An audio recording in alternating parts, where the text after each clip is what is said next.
Hello and welcome to another episode of the Agile Cool Kids podcast. We are a group of Agile enthusiast practitioners and thinkers. Today I have two Agile Cool Kids with me, Maria from Spain, an Agile coach, and Don from the UK, also an Agile coach. So Maria is the one who will present the topic, so feel free to start. Thank you, Blas. So, today we are going to talk about Shu Ha Ri. Yes, Shu Ha Ri, no? As you know, Shu Ha Ri, the Shu part is about applying by the book, no? Once and again until you learn something. The Ha part is about improving, start to improve the framework in the Agile world, for example. So it's more related with the Kaizen. And the Ri part is about breaking the method, no? Going further, just trying new things, more related with the Kaikaku. So today we are going to talk about if this way of learning, of applying a method is good or bad, and how it relates when this situation in which the organizations wants to be agile, playing by the book something.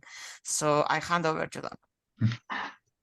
Well, yeah, and maybe most familiar to us and other coaches, other agile practitioners out there, would be when an organization who wants to transform to agile compiles a large rule book or guidebook or the agile book usually called, and in there's like 200 pages of rules and frameworks and details that they expect everyone to implement.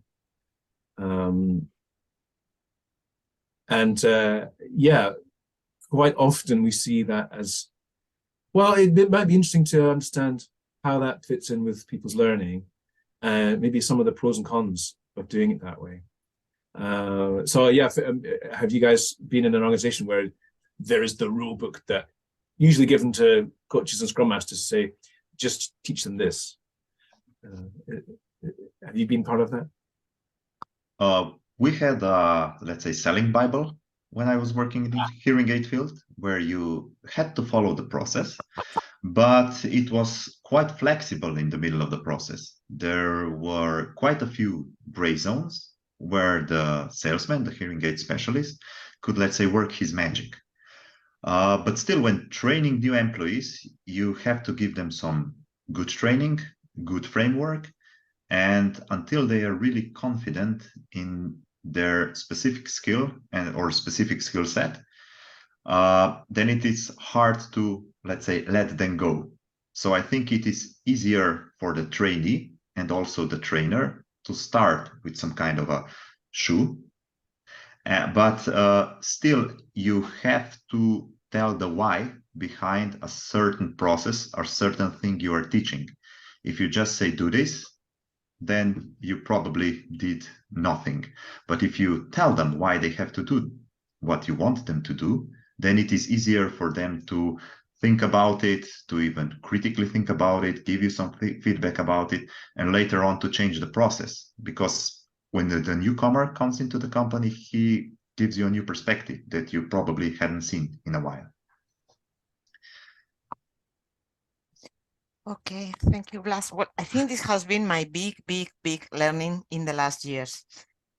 So I have been working in companies with the two approaches. Okay, usually big corporations, I have to say, they prefer to have like a big playbook with a very detailed roadmap and everything, probably because they want to remove uncertainty and understand perfectly what is the people going to do. And sometimes even without knowing very well what they are really pursuing. Because at the end, we need to remember that Agile, any framework is like a medium, it's not the end. Mm-hmm. The end is adapting better to the market, providing value to the customer, whatever, no? But it's not applying any playbook. And I have been also in companies that they have been trying to improve more organically. I think that usually applying something by the book creates a lot of rejection, and you have this situation of, okay, Agile doesn't work for us. It's not good for us. So while doing the things more organically, empowering the people to do the change, to fail sometimes, even to do things that are even anti-agile. But sometimes I think if you don't feel the pain, you really don't understand. You cannot learn instead of people, you know? And sometimes also you start to apply a framework, but you realize that the people continue doing the same, just they change some names. Yes. Basically, and this is not useful. So I think my big learning has been that the change needs to be done by people. Frameworks are useful, and Agile coach is there to guide, to provide knowledge, to give opinions, to mentor based on their experience.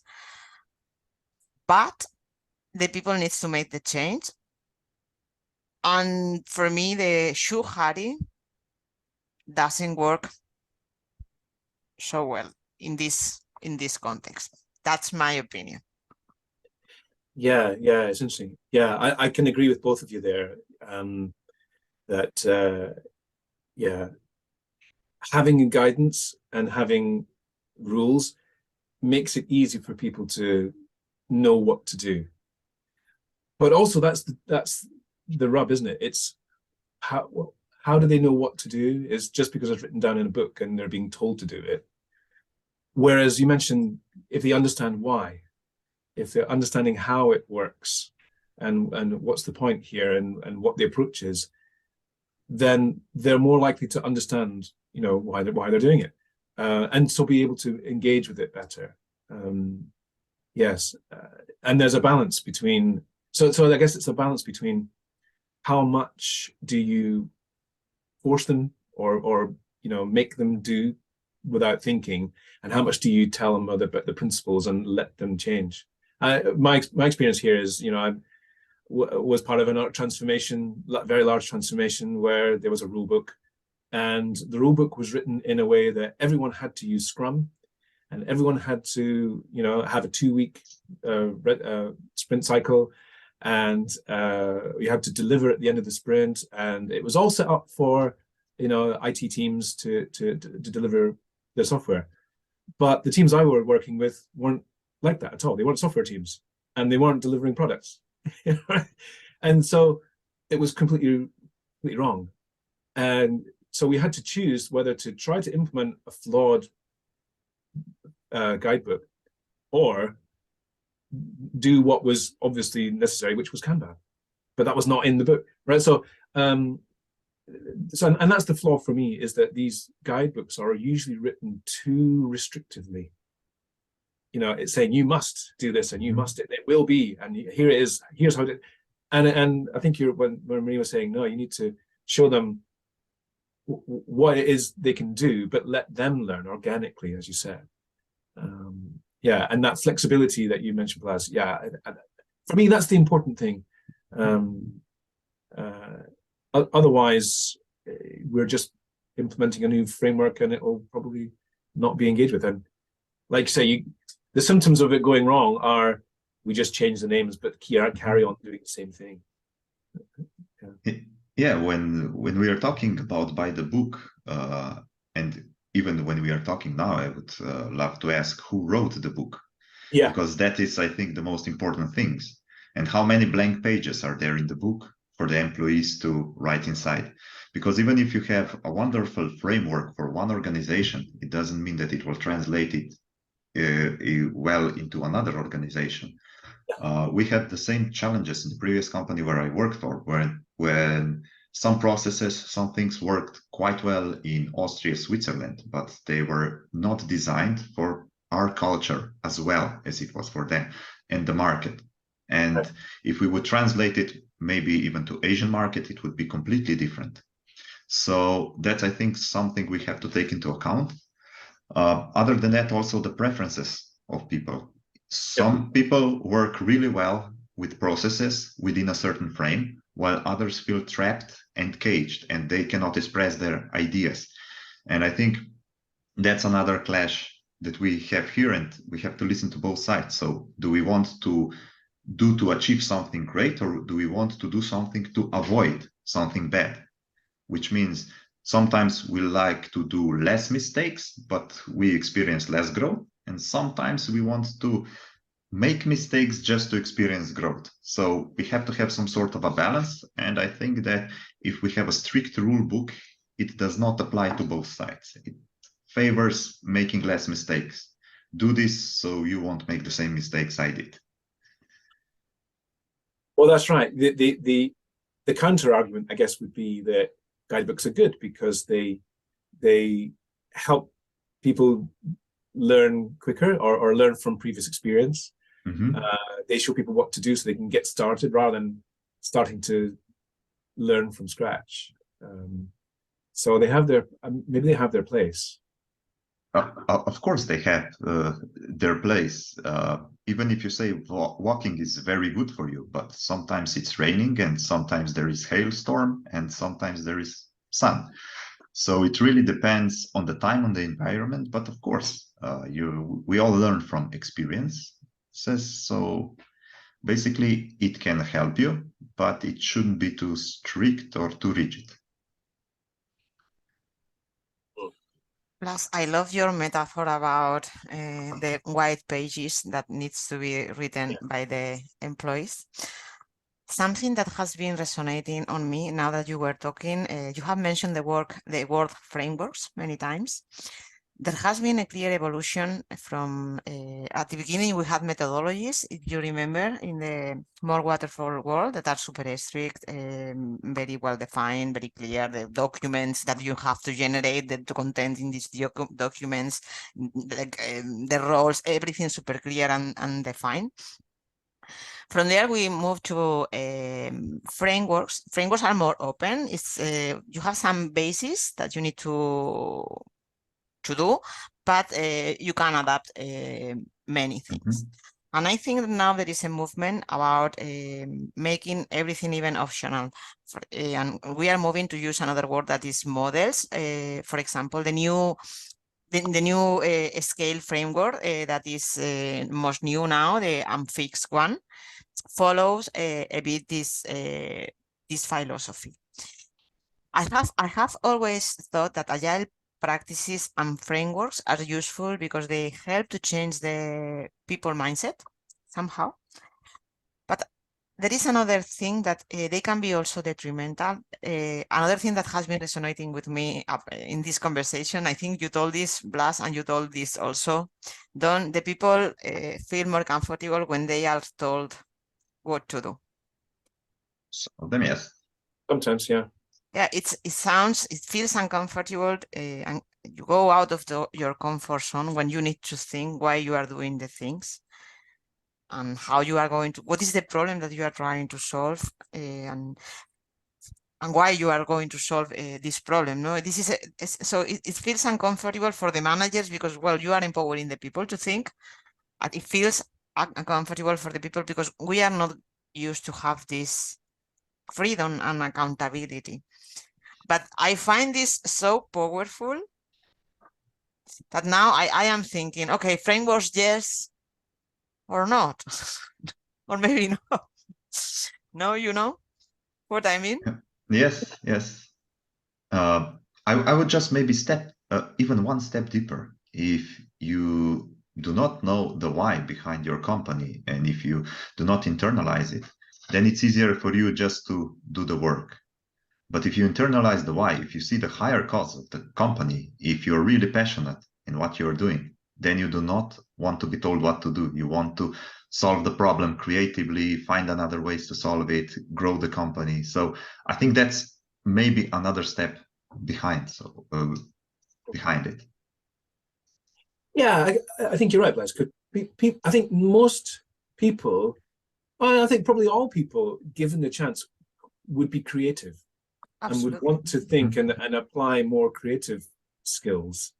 You know, we're not robots. We're always thinking about how to improve or how to get things better, and want to try those experiments. And so giving people like I say, that high level headline of what we're trying to get to, and you're wherever you are in that process, company, organization, if you can make your little bit better, then collectively it all gets better. that's an easy thing for everyone to do. It seems natural to everyone to do that. And so yeah, frameworks need to be able to flex. I mean, this is where I think the Scrum framework is really amazing, because it sets out that this is a framework. It's purposely ambiguous on many things, like how to order a backlog. It's purpose that you can fill in. That's one of those blank pages that you mentioned. How do you do prioritization? That's up to you. All it says is you should prioritize your backlog. How? It's up to you. Estimating, another one, right? No, famous one, right? There's many other places in the framework that are, I think, consciously ambiguous to allow people to do it how they want. But at the same time, it says Scrum is a minimum framework. If you take anything away, you're probably not doing it right, and you won't get as good results. You'll be having a suboptimal framework. So I think that's a really good example. And if we then take that to other places, Save, it might also be a framework like that, where it says you can do these things, but you don't have to do it all. But here are some things that are good ideas. You fill in the blanks to yourself. Also, we can translate it to that frameworks are somewhere in the Ha stage. If we say strict rule books are in the Shu stage, frameworks that we can bend a little bit are in the Ha stage, and the Ri stage is, let's say, just doing something your own way, like a freelancer. Okay, now I'm on my journey. If I would translate it to sales, Shu would be probably telemarketing, where you have everything scripted, or where you are still learning. Then Ha would be some sort of a consultative sales, where you still have to sell in a certain frame, but it's up to you how you sell, how you adapt to the customer. And probably Ri would be just freelancing, cold calling, cold deal mailing, and starting your own journey. Yes, making your own framework. Mm-hmm. Yes, that's right. And being creative and experimenting around it. Yeah, this is interesting, Tom, because I am thinking that, for example, probably if you were given the task of create an agile framework to scale teams, for example, and we were here together to discuss this, and we would spend maybe, I don't know, 1 month or whatever discussing and defining things based on our own experience, probably we would create something different, no? Sure. Something that it's not safe, it's not a Scrum, it's not Kanban, it's whatever, no, based on our experience.